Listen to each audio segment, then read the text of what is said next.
excuse me, there are there. I just witnessed something on X, an announcement about U.S. job cuts. They just reached 1.17 million, and that's taking into account, January through November of this last year. The numbers are absolutely staggering. And if you check, okay, starts here. Challenger Gray and Christmas reported these planned layoffs on December 4th, marking a 54% rise from last year and the second highest total in 16 years after 2020. Government cuts now have topped 308,000, with over 293 of those linked to the Department of Government Efficiency, led by Musk, which he's not doing anymore, and some other people. And it's talking about all of these huge layoffs. So I went and I checked out. They're saying that the layoffs right now are the worst we've seen, minus what happened in 2020, right? Than what we've seen since the Great Depression or Great Recession, and that actually includes the Great Recession. So I'm looking at these numbers, and I went and hit some headlines right now. The Challenger report says that 71,000 job cuts are happening because of restructurings and closings. It says here the economy is coming down. November cuts fall from October, which are up 24% from November of 2024. US-based employers announced over 71,000 job cuts in November, again up 24%. These cuts announced in the same month last year are much higher. It's down 53% from the 153,000 cuts announced 1 month prior. It's funny how the media spins this. Here you've got this just massive, massive number when you're talking about the whole year. Like, oh, but that's okay. It's down from what we experienced in October.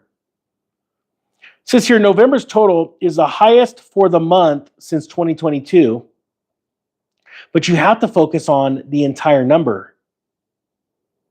It says here, November layoff plans fell last month, certainly a positive sign.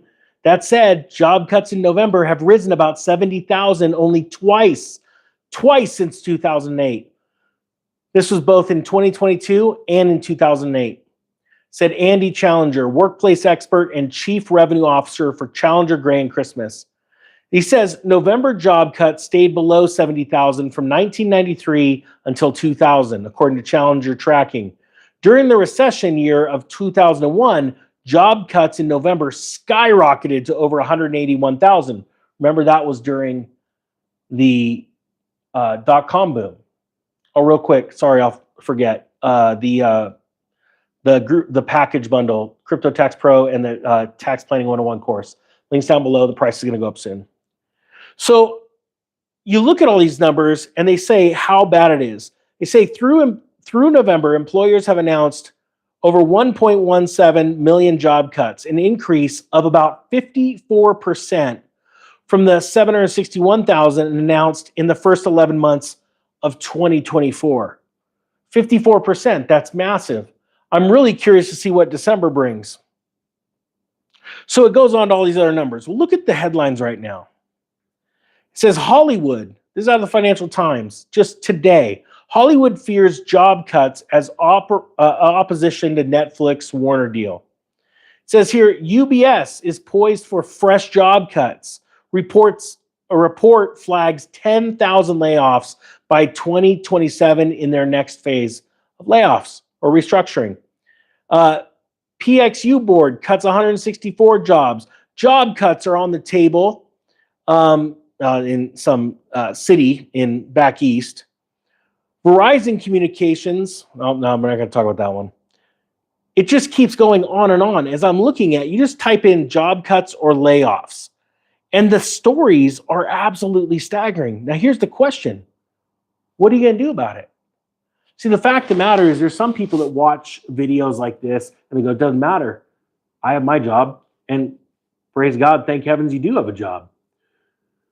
But there's also amazing opportunities from these things. See, everyone's been begging for the Federal Reserve to lower rates. And I've told you this so many times. The second the Fed really starts to lower rates, we're going to start a whipsaw effect that's going to create inflation that will blow your mind. It'll make the inflation of 2022 and 2023 look like a joke, because there still is this like gambling spirit that's out there. The people are going to take these low rates, and they're going to buy crypto and they're going to buy stocks, but there has to be a catalyst. Not only is the Fed data dependent, right? They always say it all the time. We're data dependent. If the data shows that we need to ease rates and add liquidity to the market, we will. And that data usually comes in the form of job losses. Well, they're starting to mount up. It's getting bad, right? But what they're also dependent on is emotional dependency. You see, they want a public that is panicking and begging them to lower rates to spur on lending. When in all reality, when these kind of times happen, banks don't lend because they're afraid that borrowers are going to either not be able to pay because they're losing their job soon, or that the inflation pressures will be too much, they won't pay their payments. It says here, like I just typed in layoffs. Check out the headlines, 5 hour goes. Wyoming governor pledges support after major layoff in Gillette. Another story. For small businesses hit by soaring costs, layoffs are painful and personal. 2 days ago, thousands of Texas workers hit in mass layoff over the holidays. Just 1 day ago, where do you cut? Guy and Ursula weigh possible layoffs after Ferguson rules out, I gotta hit this one, new taxes for deficit. These headlines are reading like we're already in a crash. Check this out. 1 day ago, all of the walls are falling. Shoreline Community College plans layoffs. Here we go. 1 day ago out of the AP News. Education department workers targeted in layoffs are returning to tackle civil rights. Oh my gosh. What is it? Do you think you have a right to a job? The truth is, a lot of people actually do think that. I have the right to a job. No, you don't. David Salva on possible layoffs in Netflix sale. It just keeps getting worse. Look at this. Verizon's mass layoffs were inevitable, CEO says. What the telecom giant wants to do in 2026. Here, 3 days ago, out of the New Republic, layoffs hit highest since the COVID-19, even as Trump brags about the economy. See, that's the big problem. We've got to separate our emotions and what we want for our nation's future and for our family's future from facts. A lot of people think or felt like they voted prosperity when they voted for Trump. When I voted for Trump, I personally voted for somebody that would kick some butt and take some names.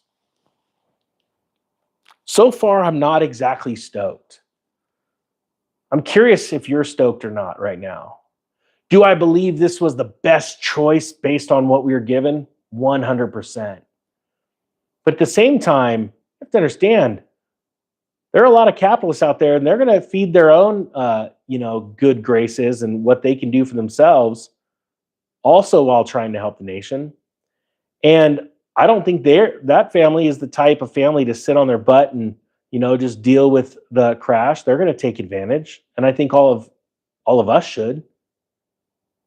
And I really want to bring you back to my stories of when I made my most money, and that was during the Great Recession. When companies were closing their doors and laying people off, I was buying their inventory. When between the tractor sales from contractors that were closing their doors, I would buy their heavy equipment and sell them to contractors that didn't over leverage themselves. I mean, we saw it, when I was flipping homes at Home Depot all the time. The guys with the fancy trucks were the guys that all went out of business. They were all the ones in pain. The dudes like me would cruise in with our old beat up F-350s, paint falling off. We owned those things. We made it just fine. We made money. Even when I started the palm tree business, that was birthed out of a recession. And I was able to crush it because I could sell my trees for half the price Home Depot and Lowe's were selling them for, because I was buying them from suppliers down in Southern California that were, no joke, lighting their fields of palm trees on fire because the water was more expensive. My point being is that there's so many opportunities for you right now. You just got to identify and run. And one thing that Trump just did was change that 1099K. I cannot believe that people aren't watching those videos. Like, that is a couple years ago when they shrunk, the amount to where anybody transacting $600 or more in one, transaction or more, would have to be the company like Zelle or PayPal would report them. Well, now Trump, through the big beautiful bill that was signed on July 4th, opened it all, the floodgates back up. So here, every single one of you have the choice. Like, do I just start a little side business and start flipping electric trains or toys or collectibles or trees or anything? I can't believe people aren't watching those videos. See, that's good news. Usually people watch bad news. Well, I'm going to be honest with you. I'm a glass half full kind of guy. If you focus on, what you don't have, you're going to always not have. When you focus on what you do have, you're going to absolutely crush it. It makes me remember about that story when Jesus fed the 5,000. And the disciples are like, oh man, we got all these 5,000 people you spoke to. Now they're all hungry. They're getting irritated. Would Jesus go, oh crap? No, he didn't. What was the first thing he said? He said, well, what do you have? What do you have? The disciples are like, well, we don't got anything. And someone goes, hey, there's a young boy over there with, some loaves and fish, from his lunch. And Jesus goes, hey, I could work with this. See, that's the thing. It's all mindset. And in 2026, there's going to be some ups and there's going to be some downs. But the only thing that's going to be able to get you through that to where you can be in a position to thrive is how you feel about yourself and your position. We have to constantly be grateful for what we have. If you've got a job right now, holy cow, be grateful. Take that money and put it to good use, the best use. And there are going to be some amazing deals in 2026. Real estate's going to continue to fall. Hey, and I'm going to be honest with you. Like, I have a hard time myself. Like, I am not perfect. I'm a total screw up. And I have a hard time even convincing my wife. She's seen multiple cycles like this. She's seen me start a YouTube channel. Look, you're not the only one if you've got a spouse that's holding you back or not agreeing with you or not understanding. I just want you to know that because I have a feeling there's some people in this group that need to hear that. I know exactly what you're going through. I'm going to keep fighting. I'm going to crush it. I left my fire department job a year and a half before I was able to get a retirement. I don't have a retirement. I don't have health benefits. I got to pay for all that myself. I took the craziest risk at like the age of 48. Scares the piss out of me. But I want to be an example. And I'm going to keep pushing this next year. And I'm telling you, there's going to be some really cool things coming. I hope you got something out of this. If you want to learn more about crypto taxes, which who the heck would ever want to learn it, but I got to be honest with you, I think people are crazy for not taking the course because my CPA really is doing a bang up job on that and the tax planning. I'd highly suggest taking a look at it before the price goes up. As a matter of fact, most people would never even think to hire a tax planner. They think that those are CPAs, let alone pay the tens of thousands of dollars they usually charge. My tax planner went ahead and helped me with this course to help you guys. And he can't take on any other clients. But I begged him for 2 years to put this on because I want to be able to show you guys and open up your minds to new opportunities through legal tax write-offs, unlike anything that's ever been done before. All right, with that being said, thank you so much for watching. The Economic Ninja is out.